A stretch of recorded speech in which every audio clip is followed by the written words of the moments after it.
I'm Reed Drummond, and all my recipes have to be approved by cowboys, hungry kids, and me.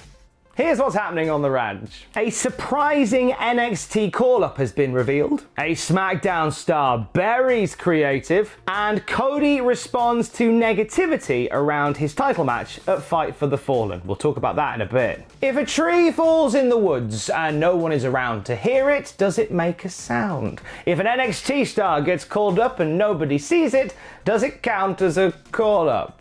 That's the question that we are pondering. Fightful put out the following over the weekend, saying Fightful was told that Vanessa Bourne was called up to the main roster as far back as January or February, which explains why she hasn't appeared on NXT at all since then. So Vanessa Bourne was briefly doing some stuff with Aaliyah on NXT on Wednesday nights, and that all just sort of quietly disappeared. And then we saw Vanessa Bourne in the #1 Contenders Battle Royal back in January, and then nothing since then. And apparently it's because she's going to the main roster. We just haven't seen it yet. The Fightful quote goes on to say, Bourne has been awaiting her debut, but moved and hasn't been flown back in regularly since then. Bourne's situation was compared to that of Riddick Moss, who had a deal coming up and then was promoted to the main roster upon re-signing. Since all this has unfolded, there's been major shifts in WWE, and we aren't sure of her status as of now or where she was to land. So all of this was going on back in January, and then of course the world caught fire, and now she's sort of in a bit of weird limbo, is Vanessa Bourne. Meant to be debuting on either Raw or SmackDown, and now we just don't know. Vanessa Bourne could actually bring a lot to the table. Wherever she falls, actually Vanessa Bourne has a fair bit to offer. She's not been doing it that long, but there's certainly some promise in a performer like Vanessa Bourne. She was trained by Rikishi and Gangrel at the Knox Pro Entertainment Academy. She was working along with them at their school and on their wrestling shows as well. She's part of the Mae Young Classic history. She was competing in that as well.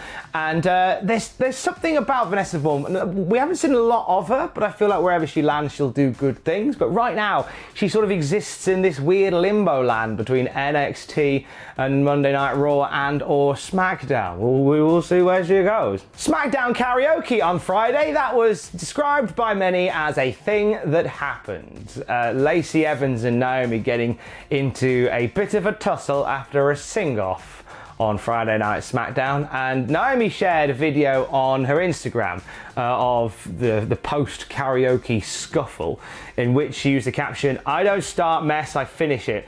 This ain't over, heifer," to Lacey Evans. A fan commented on the post saying, "I would rather see you wrestle." Naomi commented on this saying, "Yeah, me too, but a lot of times we have to make chicken salad out of chicken." Chocolate ice cream emoji. I'm so sorry.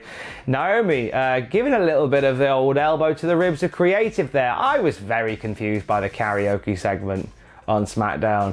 I don't know why we needed it. Maybe cringe a little bit, maybe toes curl a little bit. Didn't set my world on fire. I feel like all of them have got more to offer than just doing a bit of singing, as we know. Like Lacey Evans, it's strange. Like Lacey Evans was really motoring around WrestleMania time. They were putting her into like quite a big position to be a contender for the Women's Championship. She was one of the final people in the SmackDown match at WrestleMania, the SmackDown Women's title match. So to kind of go from that to doing what she's doing on SmackDown, it was a strange decision to make. If you want a kind of breakdown of what happened on SmackDown, lots to talk about there. We've got SmackDown graded on the Cultaholic YouTube channel right now as Sam goes through the highs and the lows of that show, and Ross breaks down the WTF moments from SmackDown as well, including a very eloquent discussion on the karaoke segment. New Japan ground was shooketh over the weekend. Evil not only joining the Bullet Club, what? But then winning both IWGP titles, what? Beating Naito with help from Bushi, what? It wasn't Bushi, it was Dick Togo looking ripped to heck as they formed an alliance there. So Evil, now the IWGP champion, and made a shocking turn about face in the process. I think it says a lot. It lends a lot to how beautifully woven some New Japan stories are, where we are all shocked that a man called Evil turns out to be evil. I love it so much. Few people spoken out about Evil winning the title. It kind of goes against the grain of some New Japan styles of booking, and I like how this year, more than most, they have done stuff to go against the grain, i.e. back at Wrestle Kingdom with Naito celebrating his big double title win. He gets rumbled by Kenta.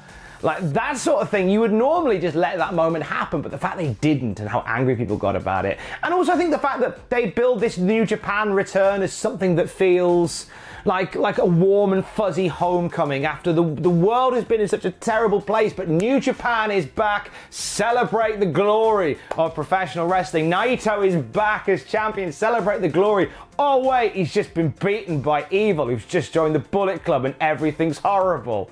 Big fan of that. We have an indication actually of where they're going next for the IWGP title following Dominion, and it looks as if, and it doesn't take a rocket scientist to see where this is going to go. It looks like Takahashi is going to get the first shots at the IWGP belts. Both of them. Evil originally wasn't responsive to Takahashi's challenge. But has since, in a press statement backstage, said, yeah, all right, we'll have a match. So Evil and Takahashi for both IWGP titles coming very, very soon. Takahashi became a meme just in the last 24 hours with that scream like a wounded animal following the outcome of the main event of Dominion, and this is going to lead to quite an intense rivalry between Takahashi and Evil that I am very invested in seeing. It's great to see New Japan doing so well, and also so many new eyes on New Japan. I'm only basing it on sort of seeing on my social media how people who I know wouldn't normally watch New Japan are fully invested in the product right now, and it's great to see. This was going to be a breakout year for New Japan because this was the year they were going to set their stall for New Japan of America. They announced it late last year, and there was plans to tour over the US, but obviously COVID happened.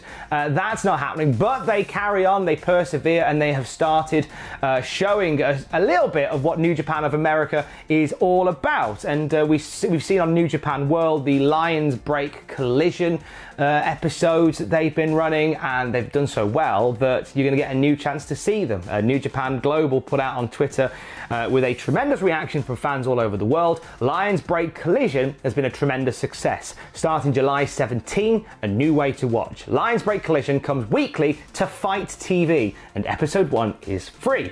This is a great opportunity for New Japan to continue to advance into the American market by showing Lions Break Collision. It's a New Japan style of product, but it features obviously guys from the States like Rocky Romero.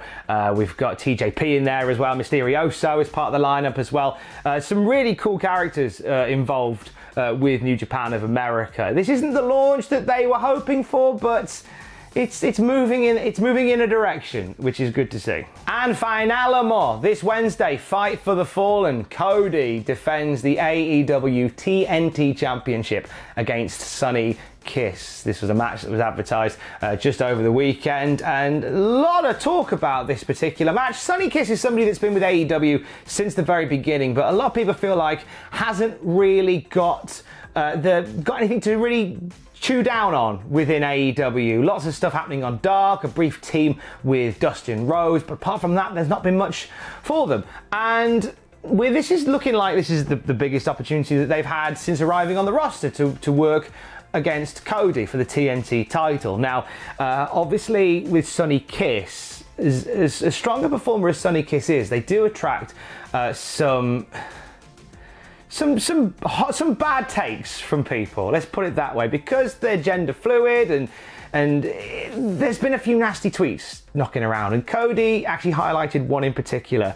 I'm not going to read the tweet, it's just full of homophobic nonsense, but Cody tweeted it. Well, basically the tweet was saying that, you know, it was attacking Cody for putting Sonny Kiss in a prominent position. It's just a nasty tweet. But Cody highlighted it, quote retweeted it, and said, "This is terrible, and you're not worth the signal boost. But I'll make this clear to fans worldwide. If you have a problem with a gay man receiving a title shot, you can kiss my ass. I am proud to share the ring with Sonny." And that's a strong sentiment from Cody. And You know what? I'm going to get called all kinds of names from some very angry people in YouTube comment sections for saying this, but good on Cody and good luck to Sonny. A lot has been said at the moment about free speech. And the guy who tweeted Cody, yeah, free speech. You have every right to say some of the, in my opinion, horrible things that you said. And if you're one of those people that has tagged Sonny and Cody in tweets and disparaged what Sonny does because of their sexuality, it's free speech. You're allowed to do that. But we're also allowed to talk about it and call you an arsehole for it, because that's free speech as well. Just because you're allowed to say it doesn't mean it's without consequence. I think that this is something that's lost. Yeah, you can say what you want on Twitter. You certainly can. But you also have to accept the consequences of some of the things that you say. And if you are just being horrendously sexist, homophobic, racist, bigoted, then you know what? People are going to call you out for it. That's their job too. Chances are you're listening to this going, oh, turns out Tom's this particular way, I'm going to unfollow him. Great, unfollow me. Because if me saying don't be sexist, racist or bigoted has upset you, I don't want to be your friend anyway. Just saying. A lot of people are already shooting this match down as well before it's happened. Here's an idea. Here's a wild idea. Why don't we judge the match on its merit and not the sexuality of one of the people in it? What a crazy idea. Let's do that, shall we? Should we just wait until the match happens before we cast an opinion on it?